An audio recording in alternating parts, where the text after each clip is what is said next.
My dear brothers and sisters, every 4 years we look forward to the Olympics, one of the nicest, regularly recurring events on our planet.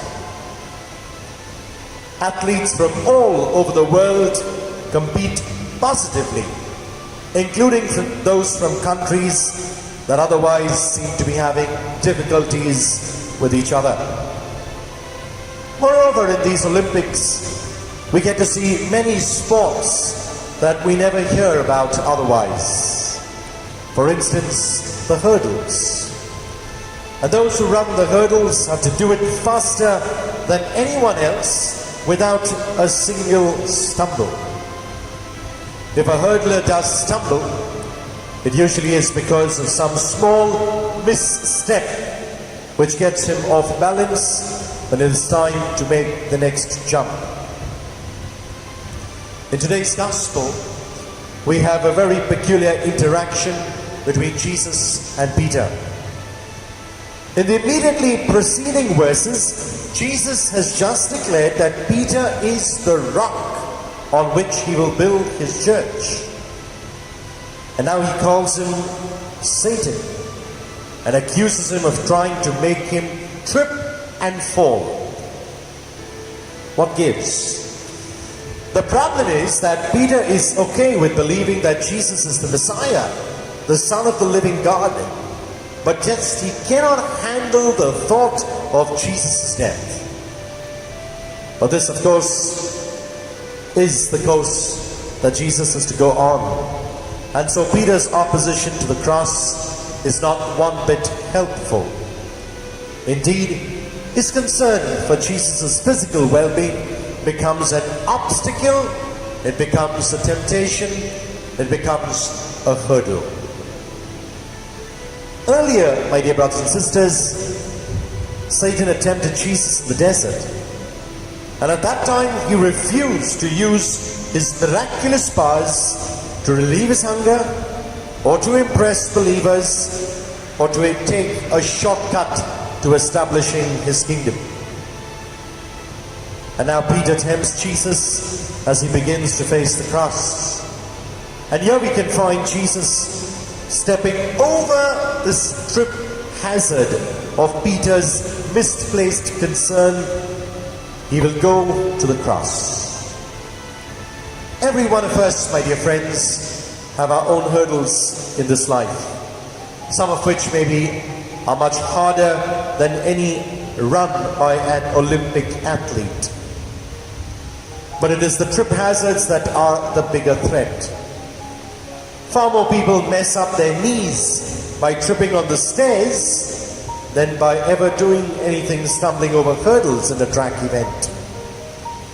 The hurdles are generally 1 meter in height, and we see them coming, and so we can prepare ourselves for them. But trip hazards catch us unprepared. One moment we are on our feet, the next moment we are flat on the ground, and we don't know what happened. Most trip hazards, my dear friends, are in a way small.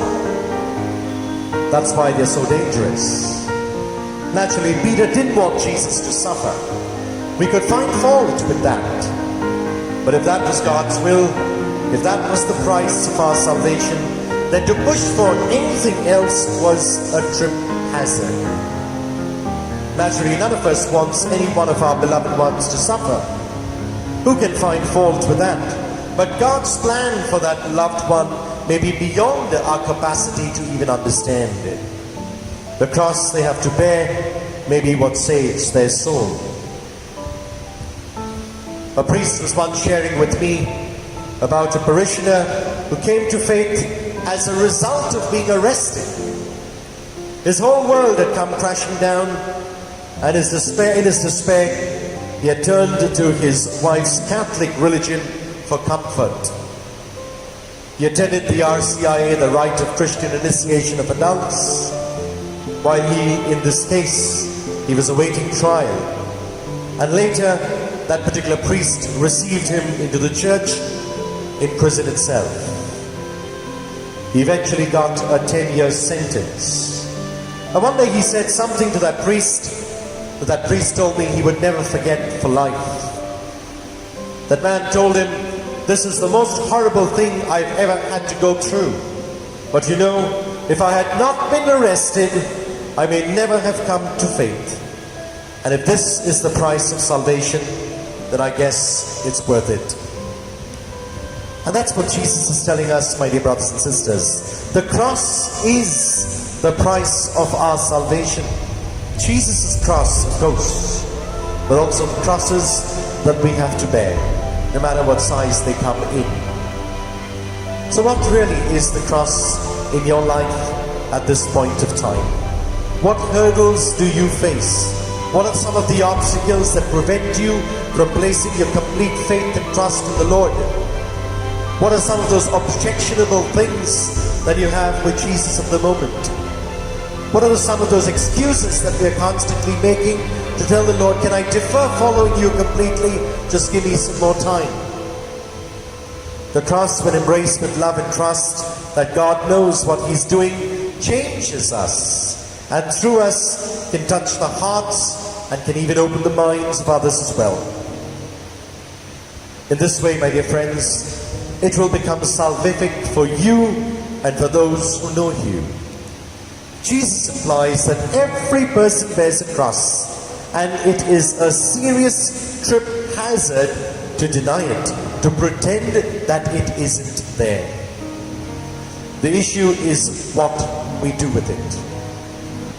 That we take up our cross, that we embrace it, that we learn to love it, confident that this cross, whatever it may be, is part of God's plan of salvation for us and for others. Whoever wishes to come after me must deny himself, take up his cross, and then follow me.